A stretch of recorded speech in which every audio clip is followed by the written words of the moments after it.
আমি অসমীয়া, আমি ভাৰতীয়। আজি বিদেশী খেলাৰ নামত আমাৰ মানুহখিনিক যি অন্যায় আৰু অত্যাচাৰ কৰিছে তেওঁলোকে আহি চাই যাওক। অবিভক্ত নগাঁও জিলাৰ এটা অনুষ্ঠান হৈছে মইৰাবাৰী বালক প্ৰাথমিক বিদ্যালয় 1889 চনত স্থাপিত হোৱা মইৰাবাৰী বালক প্ৰাথমিক বিদ্যালয়, যি বিদ্যালয় আমাৰ মানুহে প্ৰতিষ্ঠা কৰিছিলে অসমীয়া মাধ্যমৰ বিদ্যালয়।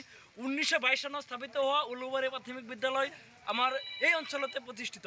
গতিকে আমি ক'ব বিচাৰোঁ যে আমি ভাৰতীয় নাগৰিক, আমি বাংলাদেশী নহয়। অসমত যদি বাংলাদেশী আছে আপোনালোকে খেদি পঠাওক, আমাৰ কোনো আপত্তি নাই। কিন্তু বাংলাদেশী নামত কোনো স্বদেশী ভাৰতীয় নাগৰিকক, মুছলমানক অত্যাচাৰ কৰাটো কোনো পধ্যেই গ্ৰহণযোগ্য নহয়। অসমৰ মুখ্যমন্ত্ৰী হিমন্ত বিশ্ব শৰ্মাই ৰাজধৰ্ম পালন কৰক, তেখেতে পাহৰি গৈছে ভাৰতীয় সংবিধান। ভাৰতবৰ্ষ ধৰ্ম নিৰপেক্ষ ৰাষ্ট্ৰ, তেখেতে পাহৰি যাব পাৰে, কিন্তু ভাৰতবৰ্ষৰ যিটো সংবিধান সেয়া অৱমাননা কৰাটো কোনো পধ্যেই গ্ৰহণযোগ্য নহয় বুলি মোচাই কয়। মোচা স্থিতি স্পষ্ট। যদি অসমত বিদেশী আছে আপোনালোকে খেতি পথাক, আমি মোচাই পূৰ্ণ সহযোগ কৰিম। কিন্তু বিদেশী খেতাৰ নামত এজন ভাৰতীয় নাগৰিকক অত্যাচাৰ কৰিব আমি কোনো পধ্যেই মানি লওঁ। পুচবেকৰ ৰাজনীতি কৰক, কোনো পধ্যেই গ্ৰহণযোগ্য নহয়। কাৰণ আপোনালোকে যিহেতু 26ৰ নিৰ্বাচন সমাগত আৰু এই নিৰ্বাচনৰ বৈতৰণি পাৰ কৰাৰ কাৰণে হিমন্ত বিশ্ব শৰ্মা যি ব্লু প্ৰিণ্ট ৰচনা কৰিছে সেয়া কিন্তু কোনো পধ্যেই আমি সফল হ'ব নিদিওঁ। আৰু মুছলমানৰ ওপৰত বাৰম্বাৰ অত্যাচাৰ কৰিব, বুলডোজাৰ চলিব, সেয়া কোনো পধ্যেই গ্ৰহণযোগ্য নহয়। আহক আৰু আমাৰ সংগ্ৰামক, আমাৰ যি আন্দোলন তাত সহযোগ কৰক। আমি দেখুৱাই দিব লাগিব আমাৰ সত্তা, আমাৰ যি একতা আমি দেখুৱাই দিব লাগিব।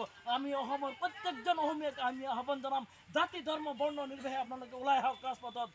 এই সমস্যা অকল মুছলমানৰ নহয়, আমি বড়ো ভাইসকলক আহ্বান জনাইছোঁ। আজি আপোনালোকে অকলে ৰাজপথত আহিছে, আমি আহ্বান জনাওঁ, আমি ঐক্যবদ্ধভাৱে এই উচ্ছেদৰ বিৰুদ্ধে আমি আন্দোলন চলাব লাগিব। আজি বড়ো ভাইসকলকেও যি BTRত উচ্ছেদ চলাই আছে, তাত আমি পূৰ্ণ সহযোগ কৰিম বুলি আমি আশ্বাস দিছোঁ। আমি আমাৰ যি জনগোষ্ঠীয় যি আন্দোলন আছে সেই আন্দোলনত মোচাই কিন্তু পূৰ্ণ সহযোগ কৰিব। কিন্তু বিদেশী খেদাৰ নামত বা এই জনগোষ্ঠীয় লোকসকলক অত্যাচাৰ কৰিব মোচাই কোনো পধ্যেই গ্ৰহণ নকৰে। আমি সকীয়াই দিছোঁ হিমন্ত বিশ্ব শৰ্মাক, ভাগ কৰা ৰাজনীতি আপুনি পৰিহাৰ কৰক। আমাৰ মাজত যি ডিভাইড এণ্ড ৰুল পলিচি আপুনি ইংৰাজৰ পৰা শিকি আহিছে, RSSৰ পৰা ট্ৰেইনিং দি আহিছে, সেয়া আপুনি বন্ধ কৰক। অন্যথা আমাৰ যি আন্দোলন, আমাৰ যি ভাতৃত্ববোধ, আমি ঐক্যবদ্ধভাৱে আমাৰ সংগ্ৰাম চলাই যাম।